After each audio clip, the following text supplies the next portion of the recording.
తర్వాత మిరియాల శిరీషదేవి గారు. ముందుగా సభాధ్యక్షుల వారికి నమస్కారాలు తెలియజేస్తా ఉన్నానండి. అదేవిధంగా సీఎం చంద్రబాబు నాయుడు గారికి నా యొక్క ప్రత్యేకమైన నమస్కారాలు తెలియజేస్తా ఉన్నానండి. ఒక సామాన్య అంగన్వాడీ కార్యకర్తకు ఈరోజు చట్టసభలో అవకాశం ఇచ్చి ఇక్కడ వరకు తీసుకొచ్చినటువంటి చంద్రబాబు నాయుడు గారికి నిజంగా పాదాభివందనాలు తెలియజేసుకుంటున్నా ఉన్నానండి. అదేవిధంగా నా నియోజకవర్గ ప్రజలకు కూడా ప్రత్యేకమైన కృతజ్ఞతలు తెలియజేస్తా ఉన్నానండి. ప్రధానంగా మొన్న కురిసినటువంటి వర్షాలకి ముందుగా రాష్ట్రంలోనే 11 మండలాలు కలిగినటువంటి అతిపెద్ద నియోజకవర్గం నా రంపచోడవరం నియోజకవర్గం అండి. ఇందులో ప్రధానంగా 4 మండలాలు ఈ ముంపుకి ఎఫెక్ట్ అవుతా ఉన్నాయి. అవి చింతూరు, కూనవరం, విఆర్పురం, మెట్టపాక మండలండి. దేవిపట్నం మండలంలో కొన్ని విలేజెస్ కూడా ఈ ముంపుకు గురవుతా ఉన్నాయండి. ప్రధానంగా మెయిన్ ఇష్యూ ఏంటంటే అక్కడ సబరి, గోదావరి సమన్వయం 2 కలవడం వల్ల ఈ మండలాలకు ఎక్కువ ఎఫెక్ట్ ఉందండి. దీని ద్వారా ఏమైందంటే 130 పైగా హ్యాబిటేషన్స్ ఎఫెక్ట్ అయినాయండి. 34,000 మంది ఫ్యామిలీస్ ప్రజెంట్ ఈ 4 మండలాల్లో ఎఫెక్ట్ అవ్వడం జరిగింది. తద్వారా వీళ్ళు ఏమవుతుందంటే పర్మనెంట్ రీహాబిటేషన్ సెంటర్స్ లేకపోవడం వల్ల ఈ 4 మండలాల ప్రజలు కూడా కొండల్లోనూ, గుట్టల్లోనూ, రోడ్ల పక్కన కూడా టెంట్లు వేసుకొని ఉన్నటువంటి పరిస్థితులండి. చాలా మంది కూడా ఎక్కడ ఉన్నారు అని గుర్తించలేనటువంటి పరిస్థితులు కూడా ఈ 4 మండలాల్లో ఉన్నాయండి.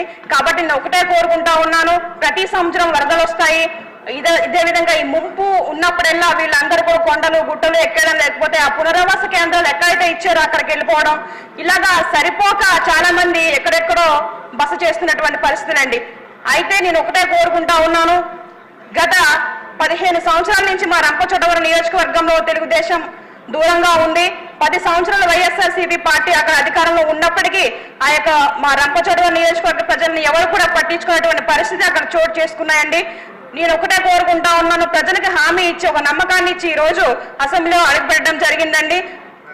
కాబట్టి ప్రజలు ఏ సమస్యలతో అయితే ఇబ్బంది పడతా ఉన్నారో వీళ్ళకి ప్రధానంగా R&R కాలనీస్ వాళ్ళు ఎక్కడైతే కోరుకుంటా ఉన్నారో అక్కడ మౌలిక సదుపాయాలతో కట్టించి వారికి అసురక్షితమైన ప్రాంతాల్లోకి తీసుకువెళ్లాలని, అదేవిధంగా వాళ్ళు R&R ప్యాకేజ్ కూడా వాళ్ళకి వర్తింప చేయాలని, అదేవిధంగా ఎలిజిబుల్ ఎవరైతే ఉన్నారో 18 సంవత్సరాల నుండి ప్రస్తుతానికి ఎలిజిబుల్ అయిన వారికి కూడా ఈ R&R ప్యాకేజ్ వర్తింప చేయాలని వాళ్ళ యొక్క ప్రధానమైన డిమాండ్ అండి. ఇవన్నీ కూడా వాళ్ళకి ఇస్తేనే వాళ్ళు ఎక్కడైతే ఈ R&R కాలనీస్ ఉన్నాయో అక్కడికి మేము వెళ్తామని వాళ్ళు చెప్పడం జరుగుతూ ఉంది. కాబట్టి నేను తమరి ద్వారా అధిష్టానానికి ఒకటే కోరుకుంటా ఉన్నాను, కేంద్రం ద్వారా మాట్లాడి ఎవరైతే అర్హులు ఉన్నారో వారందరికీ కూడా ఈ ప్యాకేజీలన్నీ ఇప్పించినట్లయితే వాళ్ళు సురక్షితమైన ప్రాంతానికి వాళ్ళు వెళ్ళి వాళ్ళు మంచిగా ఉండడానికి కూడా అవకాశం ఉంటుందండి. దయచేసి అధ్యక్షుల వారు అదేవిధంగా అధిష్టానం వారు కూడా నా పోలవరం ప్రజలు ఎలా ఫీల్ అవుతా ఉన్నారంటే ఈ 4 మండలాల ప్రజలు ఈ పోలవరం మాకు వరమా శాపమా అనే విధంగా ఫీల్ అవుతా ఉన్నారు. కాబట్టి ఈ ప్రతి సంవత్సరం ఉన్నటువంటి నరకం నుంచి నా ప్రజలను బయటపడించాలని, వాళ్ళకి ఏవైతే రావాల్సినాయో అవన్నీ కూడా ఇప్పించాలని మనస్ఫూర్తిగా కోరుకుంటా ఉన్నాను అధ్యక్ష. అంతేకాదు ప్రధానంగా ఈ వర్షాలు పడతా ఉంటే రోడ్డు పక్కన కొండల్లో ఉన్న వాళ్ళకి కనీసం మస్కిటో నెట్స్ కూడా అందించలేనటువంటి పరిస్థితి ఈ రోజు ఐటీడీలో మేము కనుక్కోవడం జరిగిందండి. ఎప్పుడో 2018లో మన ప్రభుత్వం ఉన్నప్పుడు ఆ దోమతెరలు ఇవ్వడం జరిగింది. అప్పటి నుంచి వాళ్ళకి ఇవి లేవు. ఇప్పుడు ఈ దోమలు కాటివేయడం వల్ల ఏజెన్సీ ప్రాంతంలో డెంగ్యూ, మలేరియా, టైఫాయిడ్ జ్వరాలు ఇలా రకరకాలైనటువంటి విష జ్వరాలు బారిన పడతా ఉన్నారు నా ప్రజలు. కాబట్టి ఒకటి కోరుకుంటా ఉన్నాను, వారికి ఈ మస్కిటో నెట్స్ కూడా త్వరగా అందించాలని కోరుకుంటా ఉన్నాను. కలెక్టర్ గారు దినేష్ కుమార్ గారు అండి, మా పాడేరు కలెక్టర్ గారు అల్లూరి సీతారామరాజు డిస్టిక్ కి ఆయన యొక్క ఆదేశాల మేరకు ఐటీడీఏ పిఓ గారి ఆధ్వర్యంలో వారికి కొన్ని నిత్యావసర సరుకులు పంపిణీ చేశాం. కానీ అవి అందరికి కూడా అందుబాటులో లేవు అధ్యక్ష. మరొకసారి తెలియజేసేది ఏంటంటే దయచేసి జీవోను కూడా ఆర్డర్ పాస్ చేసి ఏవైతే నిత్యావసర సరుకులు ఉన్నాయో అవన్నీ కూడా నా యొక్క ప్రజలకు అందించి న్యాయం చేయాలని మనస్ఫూర్తిగా కోరుకుంటా ఉన్నానండి. ఇంకా ఇలా చెప్పుకుంటూ పోతే ఏజెన్సీ ప్రాంతంలో చాలా సమస్యలు అయితే గుట్టలుగా ఉన్నాయి అధ్యక్ష. మరొకసారి మీరు అవకాశం ఇస్తే అవన్నీ కూడా మీ యొక్క దృష్టిలో పెడతాను అధ్యక్ష.